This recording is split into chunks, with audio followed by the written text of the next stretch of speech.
Welcome to another one of my trip reports. Today, I'll be flying with Qantas to one of the most remote parts of the planet. Today's trip report begins at Sydney Kingsford Smith International Airport, and boy oh boy is this one very special flight. This evening, I shall be flying to Antarctica with Qantas Airways on board one of their Boeing 787 Dreamliners in economy class. Qantas is Australia's largest and longest running airline, founded in Winton, Queensland in 1920. The word Qantas is actually an abbreviation for Queensland and Northern Territory Aerial Services, which is actually kind of cool when you think about it. From where we parked today was quite the hike to the terminal, having to take several elevators, travelators, stairs and escalators to get there. At the time of this recording, December 31st, the walkway to Terminal 3 from the Uber area is closed off, so head down to where the train station is and you'll be able to bypass all the hassle at ground level. The train station here at the airport is fairly basic, serving only one line, that being the Green MacArthur line.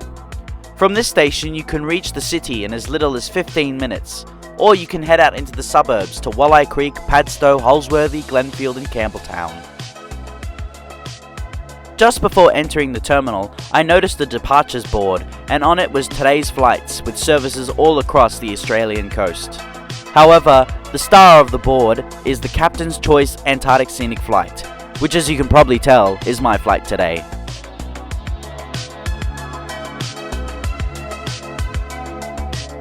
Today I will not be flying alone. My cousin, who has agreed to make her presence known, will also be travelling with me, so you'll get to see her as well.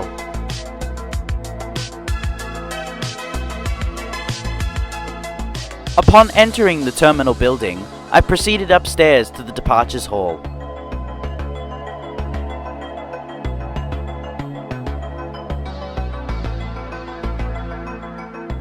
Once upstairs, I proceeded straight through to security and to my gate, as I didn't have to check in. 24 hours ago, Antarctica Flights emailed me stating that the traditional check-in was not required. Security here at Sydney has changed, with a more up-to-date system with full body scanners and new X-ray machines.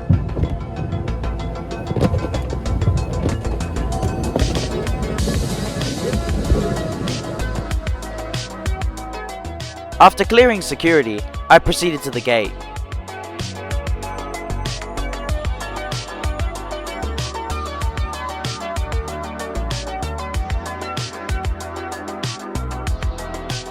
Whilst walking to the gate, I spotted the first sign of our flight, a giant Antarctica symbol. Ooh, how exciting is this? Upon arrival at my gate, I checked into my flight by giving my last name, and funnily enough, no ID was required. Once I had received my boarding pass, I decided to check out my ride that'll take me southward.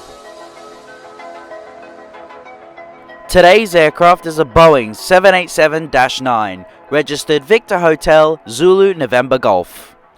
The aircraft was delivered brand new to Qantas in November 2018, making this aircraft 4 years old. After snapping a few photos with the Penguin, we commenced our boarding. Boarding today was from Gate 11. Hi, how are you? How are you? I'm doing great. Let's go have fun and Happy New Year. Happy New Year. Take care. Stepping on board this aircraft felt so surreal, as my cousin and I had been looking forward to this exact moment since my 21st birthday. How you doing? Very well, and you? I'm doing alright. Luke, you are... Qantas's Boeing 787s are in a 3-class configuration with 42 business class seats in a 1-2-1 configuration, 28 premium economy seats in a 2-3-2 configuration, and 166 economy class seats in a 3-3-3 configuration, with the last row being in a 2-3-2 configuration. The economy class seat has 32 inches of pitch and 17.2 inches of width. There is a tablet holder in the seat below the entertainment screen, as well as a standard tray table that folds down in half and extends. There is a USB port in the seat for tablets. In the seat pocket is a safety card, headset, air sickness bag, and snack pack, which we will get to later. Above are individual reading lights and air vents.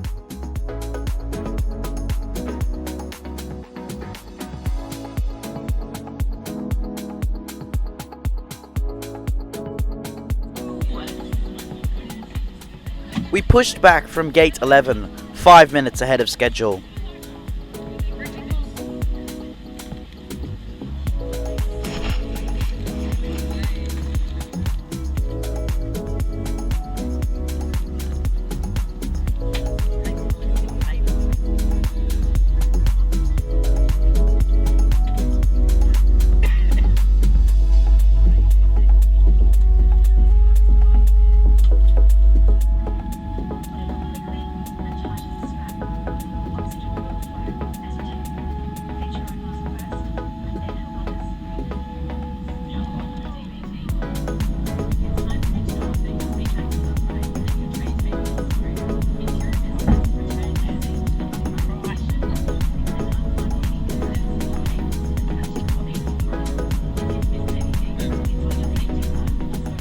We taxied to runway 34 left via Charlie, Bravo, Charlie again, Lima, Alpha, and Alpha 6. Whilst taxiing past Shep's Mound, my family caught this amazing footage of my aircraft.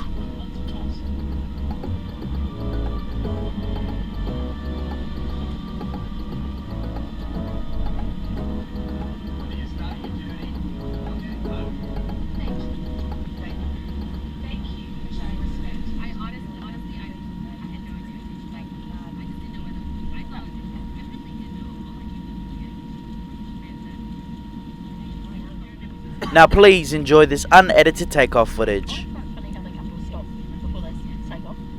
And then what they'll do is they'll spool up to about 40% of the thrust, then you'll spool up to the full thing. Just to let the engine stabilize. You watch.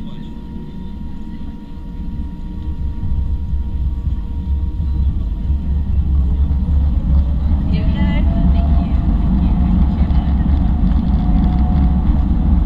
See you, Sydney.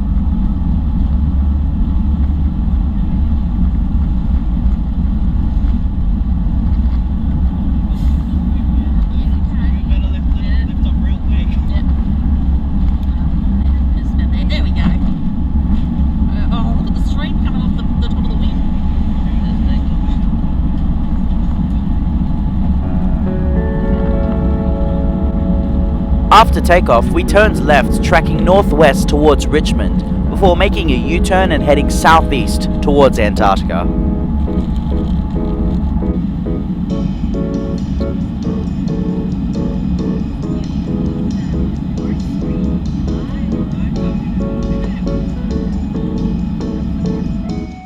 Flight time today is 13 hours and 48 minutes, covering a distance of 6,658 miles or 10,715 kilometers, cruising at flight level 330, 190, 380 and flight level 400.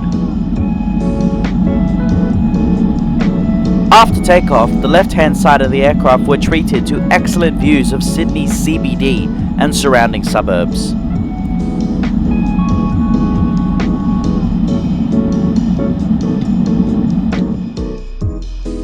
At every seat is an entertainment screen, featuring the latest movies, TV shows, music, and games. Qantas has put a lot of effort into their entertainment screen, as it is very responsive and easy to use, as well as very well labelled. My favourite feature of the entire entertainment screen is without a doubt the moving map feature, which I spent a solid 20 minutes exploring. 45 minutes into the flight, the crew began a drink service, and I thought it was appropriate to start off with a white wine, which was a Sauvignon Blanc and was absolutely delicious. On board the flight were many experts, and they decided to play a 20-minute video showcasing the continent we were flying to and everything it has to offer.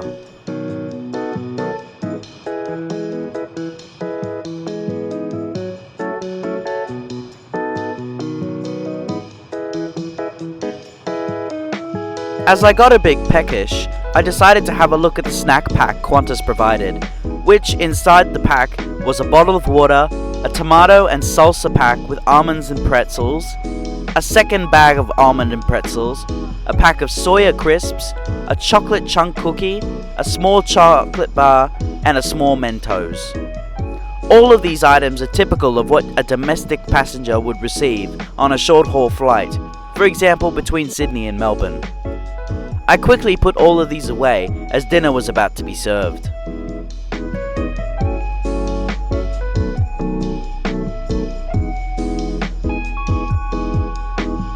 This evening we had 3 choices for dinner: braised wagyu beef with broccoli and soft polenta, ratatouille pasta bake with roasted cauliflower and green beans, or a chicken Caesar salad. I went for the pasta bake, which was very filling and cooked evenly. My only criticism is that there wasn't more. I also went for a different wine this time, which was a Chardonnay, which was almost as good as the first wine, but still very delicious.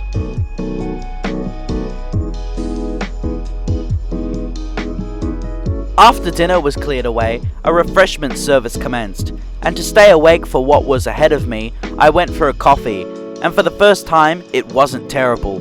So much so that I did what any person would do, a Tim Tam Slam.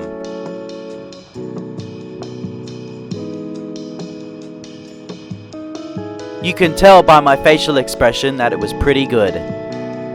The 787 has 7 bathrooms on board, 3 for business behind the cockpit and row 8, and 4 for economy, located behind rows 43 and 59.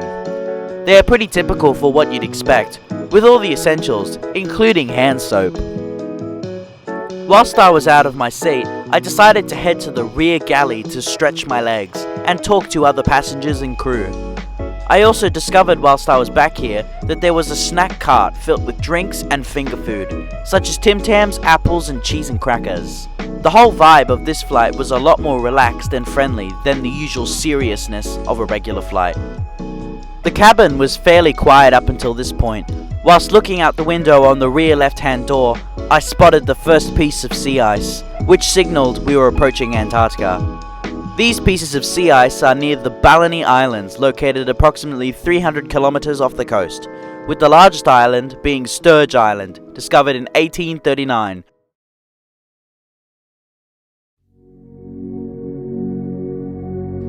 Antarctica. Where do I begin? There is so much to talk about, such as the wildlife, the continent itself, the sea, its history and discovery. Antarctica is one of the continents spread across the world, located at the southernmost point on the planet. The continent has an area of 14.2 million square kilometers, making it the 5th largest continent and nearly double the size of Australia.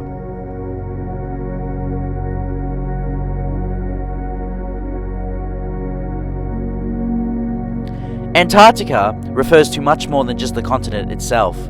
It refers to the many islands in the region, including the South Orkney Islands, the South Shetland Islands, South Georgia and the South Sandwich Islands, and many more islands that start with the word South.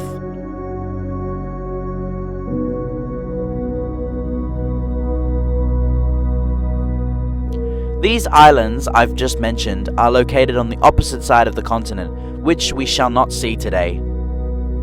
As most people nowadays know, Antarctica is covered in a single piece of ice, making it the largest ice sheet in the world, with an average of 2 kilometers in thickness, but it can be up to 4 kilometers.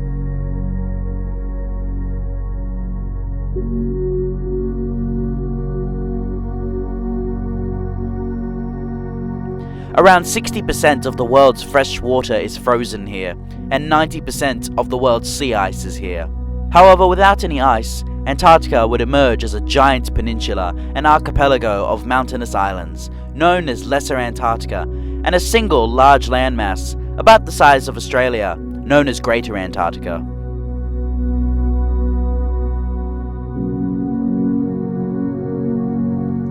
Not quite in the center of Antarctica is the South Pole. By convention, it is the southernmost point on the surface of the planet. Wherever you go, from here you would be facing north, somehow. The South Pole is also one of the endpoints of Earth's rotation axis. The South Pole is not really a fixed point, but simply because Earth is rotating slightly off-center, our planet wobbles a tiny bit. Scientists call this behavior the polar motion. It is the movement of Earth's rotational axis across its surface.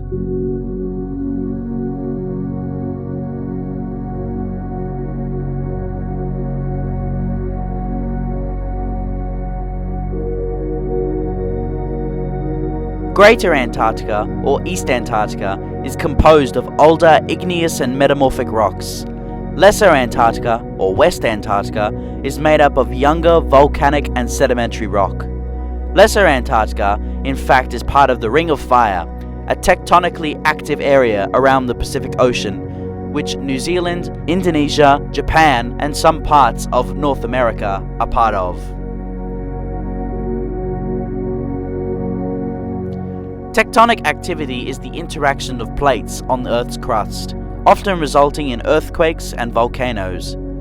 Mount Erebus, which we will see today, located on Ross Island, is the southernmost active volcano on Earth. The majority of islands and archipelagos of Lesser Antarctica are volcanic and heavily glaciated.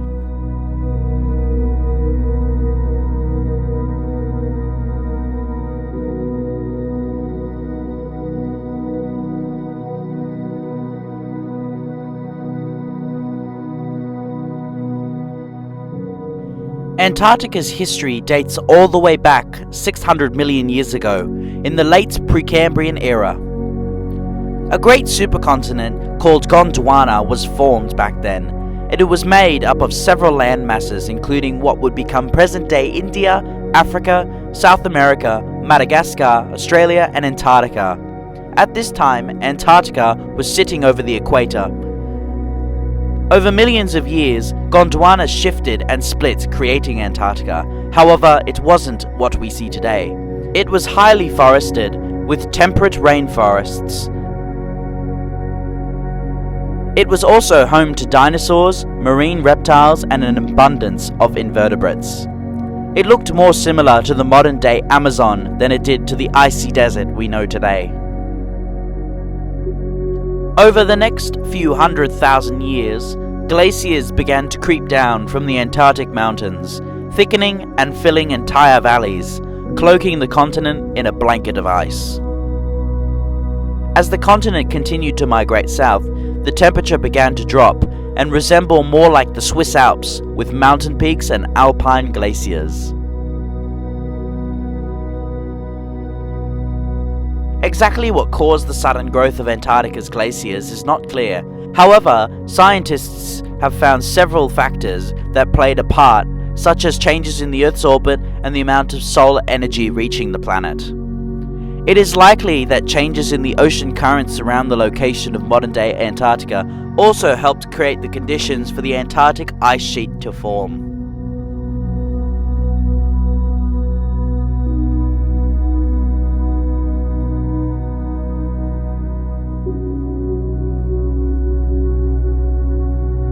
Around 350 BC, the ancient Greeks came up with the idea of Antarctica.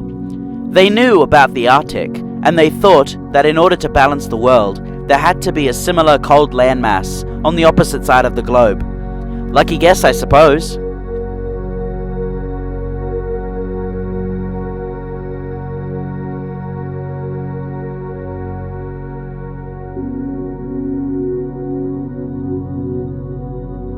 Fast forward 2100 years, and Captain James Cook, the man who discovered Australia 15 years later, sailed down to the continent. However, despite seeing rocks and icebergs proving the existence of Antarctica, he never actually saw the land.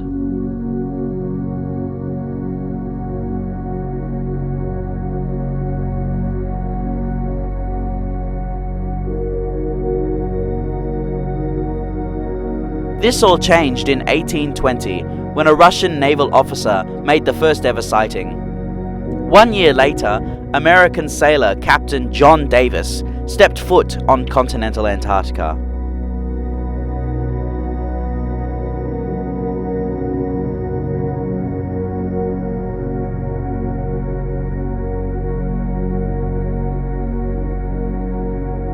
The first base was built in 1899 by the men of the Southern Cross expedition near Cape Adare. It turns out that Cape Adare is the harshest place on the continent, and surprisingly, the buildings are still there to this day.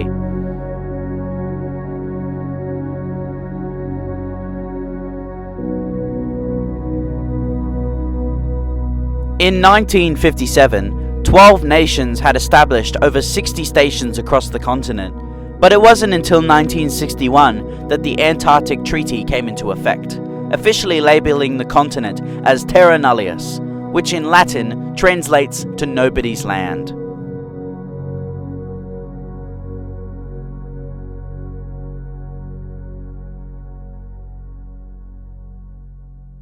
Despite all this, many countries seem to ignore this treaty and claim Antarctica. 7 countries, being Argentina, Australia, Chile, France, New Zealand, Norway, and the United Kingdom, maintain territorial claims in Antarctica, but the United States and most other countries do not recognize these claims. Therefore, nobody owns the continent and is the largest piece of land unclaimed by humans.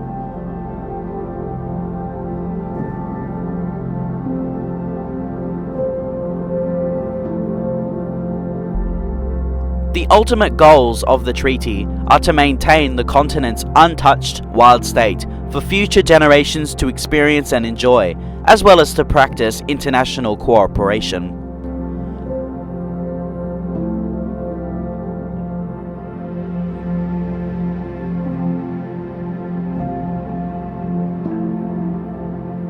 This brings us to present day, and there are at present 66 scientific bases, with 4,000 people present during the summer months and 1,000 during the winter months.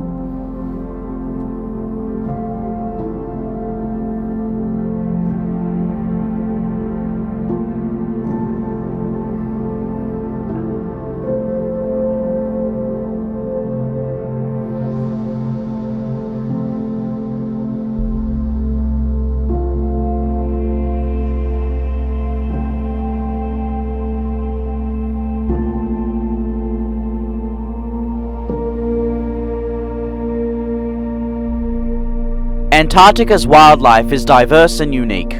It is the only continent on Earth which has no terrestrial mammals, but is home to a range of marine wildlife and birds, including penguins. There are 18 different species of penguin. The most common is the emperor penguin.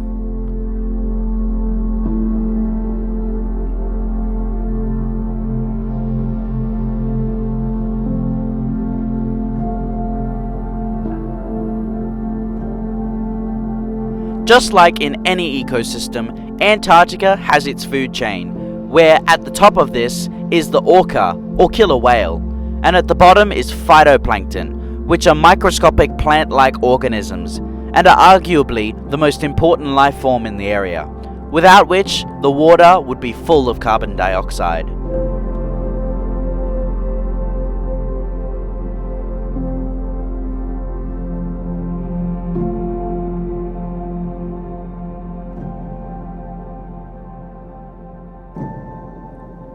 Phytoplankton convert CO2 into oxygen and sugars using energy from the sunlight in a process called photosynthesis, which is what all plant organisms do.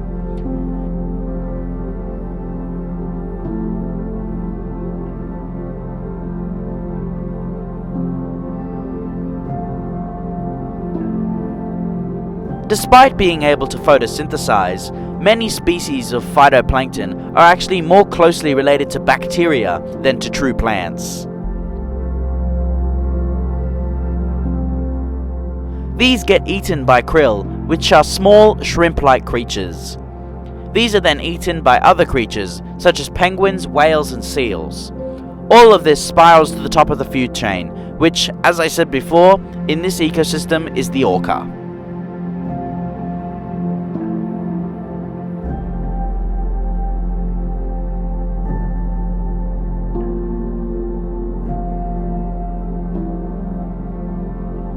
There are no trees or shrubs in Antarctica, except for 2 species of flowering plants found on the islands near Chile.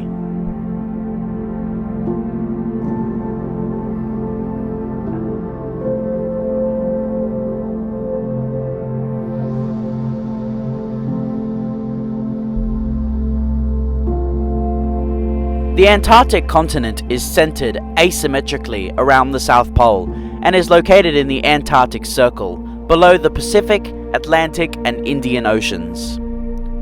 Physically, Antarctica is divided in 2 by the Trans-Antarctic Mountain Range, close to the neck.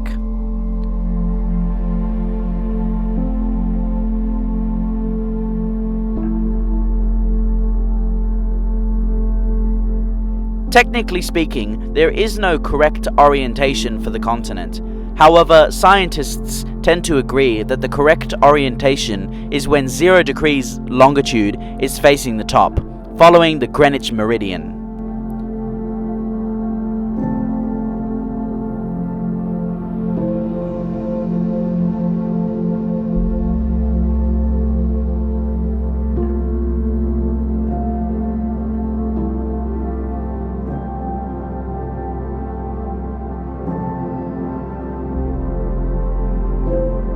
There are 4 volcanoes on the mainland of Antarctica that are considered to be active: Mount Melbourne, Mount Berlin, Mount Hampton, and Mount Rittmann.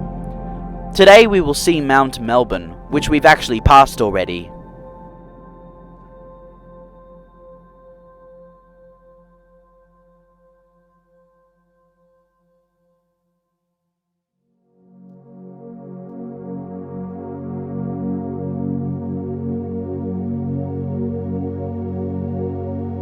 Several volcanoes on offshore islands have records of historic activity. Mount Erebus is one of the most notable sites in the study of Antarctic volcanism, in that it is the most southernmost historically active volcano site on the planet, located on Ross Island. This volcano has erupted 10 times, with a suspected 11th time.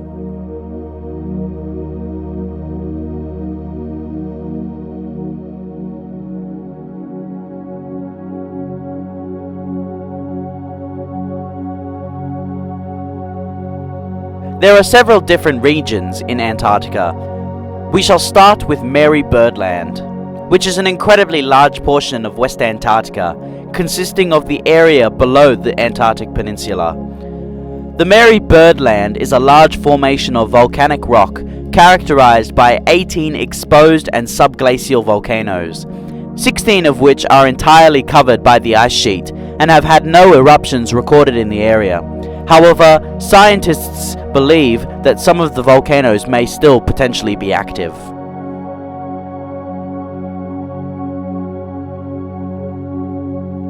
Antarctica is also home to Lake Vostok, one of the world's largest lakes. Lake Vostok is roughly the size of North America's Lake Ontario, but it is not a lake for sailing boats. It lies 2 miles or 4 kilometers below the continental ice sheet. Its waters have been sealed from air and light under the tremendous pressure of the continental ice sheet for perhaps as long as 35 million years.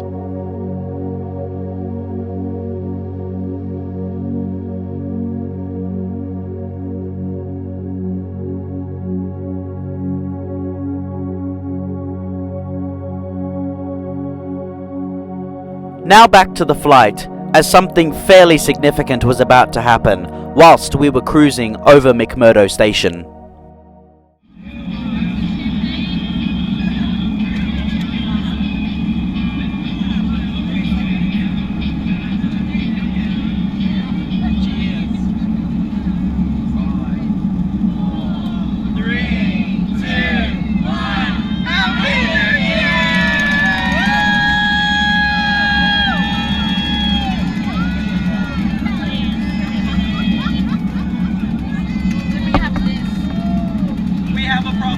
Houston, we have a problem. Let's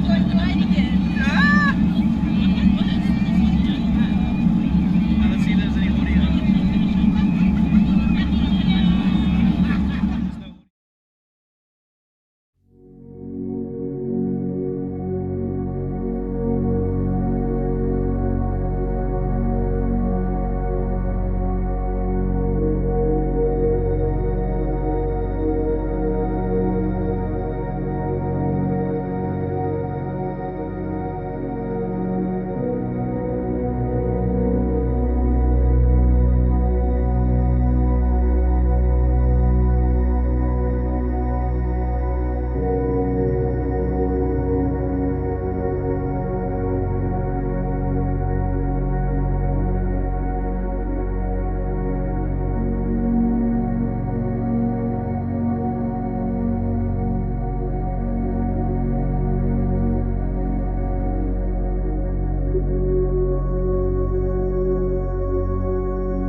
As we began our journey back to Sydney, a small meal was provided to all economy passengers, which in today's case was a bolognese calzone bites, which was stupid hot on the inside, but very tasty.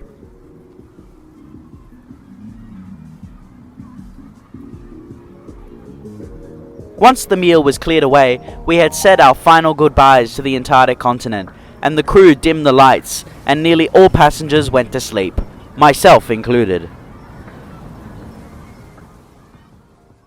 I awoke 3 hours later to breakfast, and on today's menu we had two choices: scrambled eggs with a potato bake or a fruit platter. I went for the scrambled eggs, which were bland but well cooked. Included in the meal was a cinnamon apple muffin, yogurt and granola, and inside the meal was eggs, potato bake, a single pork sausage, and baked beans. The whole meal was very tasty, but the presentation was sloppy. Soon we commenced our descent into Sydney, and I got the shock of my life.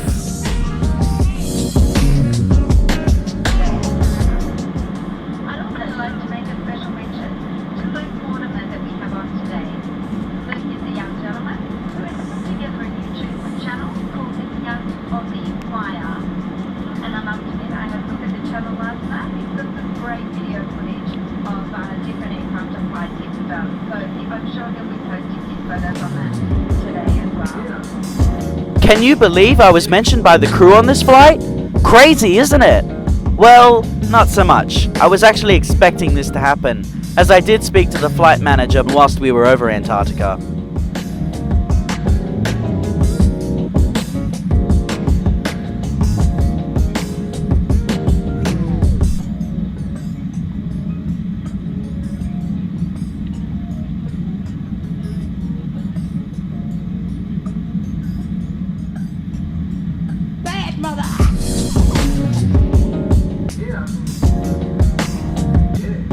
One final note about this flight before we arrive into Sydney is that the flight was really expensive. Depending on which seat you choose can determine how expensive this flight can be for some. The prices range from $1,000 to a staggering $8,000 for a business class seat. My personal recommendation would be to book a seat in the superior economy class for $3,200. However, not everyone can afford this. So whatever your budget is can be accommodated for, as even though some passengers didn't get a window, they did get to see outside when we reached Antarctica.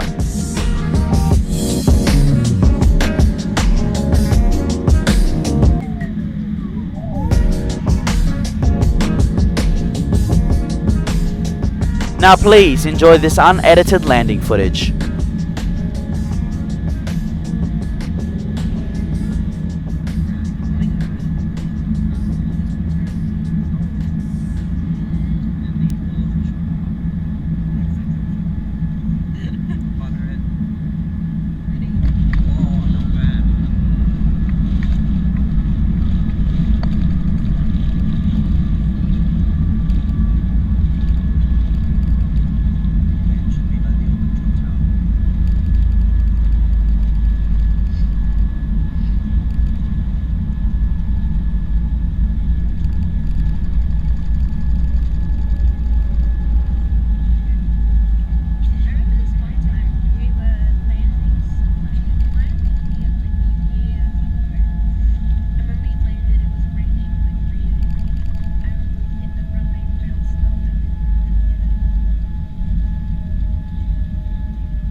After using the entire length of runway 34 left, we taxied back to the terminal via Bravo 2 and Charlie.